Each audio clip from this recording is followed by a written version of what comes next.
mandi. Okey, mandi. Baik.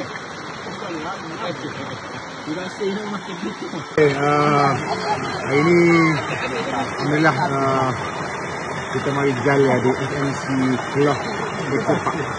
Ada di Kuala Kerai ni. Jangan main kat Kelah ni. Kita main di apa ni? Sabah dah ni. Ni. Yang mata main panjang ni. Kelah saja ni, semua spesies Kelah yang terbaik ni. Kelah ni. Tengok ni.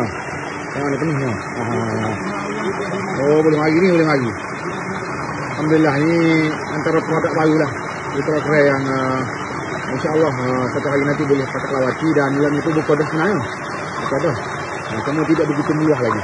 Jadi alhamdulillah Kuala Kerai ni sebenarnya kaya dengan pusat-pusat pelancongan dan juga pusat-pusat yang menarik seperti ini. Terutama bagi orang yang berminat nak main dengan Kelah. Jangan kosek lah. Main saja boleh, jangan kosek. Banyak kita boleh. Jadi mari kita tengok anak-anak Kelah ni cepat dengan Sugues, Jepta pun ada, Anjal lagi pun ada. Banyaklah, beribu kalian ini. Alhamdulillah. Okey. FMC Kelah Eco Park di Kuala Kerai. Bukan lain, bukan jauh, bukan di Sabah Sarawak dak ni. Di Kuala Kerai ni.